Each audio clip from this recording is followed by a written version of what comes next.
Jérémie chapitre 4. Israël, si tu reviens à moi, dit l'Éternel, si tu ôtes tes abominations de devant moi, tu ne seras plus errante. Si tu jures l'Éternel est vivant avec vérité, avec droiture et avec justice, de nous au passage de savoir nous repentir et de reconnaître lorsque nous péchons, Seigneur, et nous détourner de toute mauvaise voie, d'abandonner les mauvaises voies. Oui, Seigneur mon Dieu, afin de pleinement pratiquer ta justice. Amen. Alors les nations seront bénies en lui, et se glorifieront en lui, car ainsi parle l'Éternel aux hommes de Juda et de Jérusalem. Défrichez-vous un champ nouveau, ne semez pas parmi les épines. Circoncisez-vous pour l'Éternel, circoncisez vos cœurs. Oui, Seigneur, la circoncision qui compte aujourd'hui, ce n'est pas celle de la chair, mais c'est celle du cœur. Amen. Hommes de Juda et habitants de Jérusalem, de peur que ma colère n'éclate comme un feu et ne s'enflamme sans qu'on puisse l'éteindre, à cause de la méchanceté de vos actions. Annoncez en Juda, publiez à Jérusalem, et dites, sonnez de la trompette dans le pays. Criez à pleine voix et dites, rassemblez-vous, et allons dans les villes fortes. Élevez une bannière vers Sion, fuyez, ne vous arrêtez pas.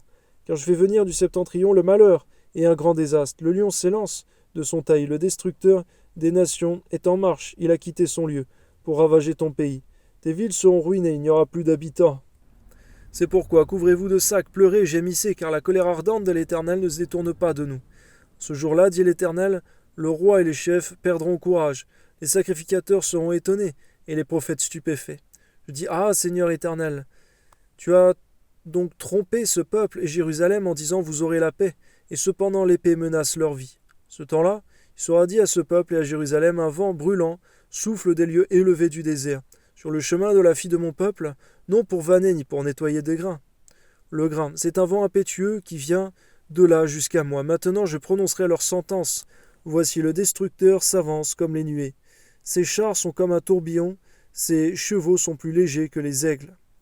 Malheur à nous, car nous sommes détruits. Purifie ton cœur du mal, Jérusalem, afin que tu sois sauvé. Jusqu'à quand garderas-tu dans ton cœur tes pensées iniques? Car une voix qui part de Dan annonce la calamité. Elle la publie depuis la montagne d'Éphraïm. Dites-le aux nations, faites-le connaître à Jérusalem. Les assiégeants viennent d'une terre lointaine. Ils poussent des cris contre les villes de Juda. Comme ceux qui gardent un champ, ils entourent Jérusalem. Car elle s'est révoltée contre moi, dit l'Éternel. C'est là le produit de tes voix et de tes actions.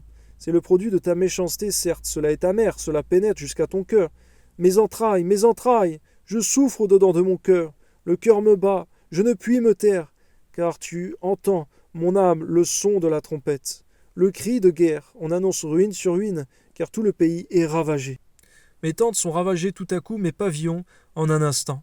Jusqu'à quand verrai-je la bannière et entendrai-je le son de la trompette? Certainement mon peuple est fou, il ne me connaît pas. Ce sont des enfants insensés dépourvus d'intelligence. Ils sont habiles pour faire le mal, mais ils ne savent pas faire le bien. Je regarde la terre et voici elle est informe et vide. Les cieux et leur lumière a disparu. Je regarde les montagnes et voici elles sont ébranlées, et toutes les collines chancellent. Je regarde et voici il n'y a point d'homme, et tous les oiseaux des cieux ont pris la fuite. Je regarde et voici le Carmel est un désert, et toutes ces villes sont détruites devant l'Éternel, devant son ardente colère. Car ainsi parle l'Éternel, tout le pays sera dévasté. Je ne ferai pas une entière destruction. À cause de cela, le pays est en deuil, et les cieux en haut sont obscurcis, car je l'ai dit, je l'ai résolu, et je ne m'en repens pas. Je ne me rétracterai pas. Au bruit des cavaliers et des archers, toutes les villes sont en fuite. On entre dans les bois, on monte sur les rochers, toutes les villes sont abandonnées, il n'y a plus d'habitants. Et toi, dévasté, que vas-tu faire? Tu te revêtiras de cramoisis, tu te pareras d'ornements d'or, tu mettras du fard à tes yeux, mais c'est en vain que tu t'embelliras. Tes amants te méprisent, ils en veulent à ta vie. Car j'entends des cris comme ceux d'une femme en travail, des cris d'angoisse, comme dans un premier enfantement. C'est la voix de la fille de Sion, elle soupire, elle étend les mains. Malheureuse que je suis, je succombe sous les meurtriers. Que ton nom soit béni, Seigneur mon Dieu. À combien il est mauvais, c'est vrai, Seigneur, d'abandonner l'Éternel. Amen.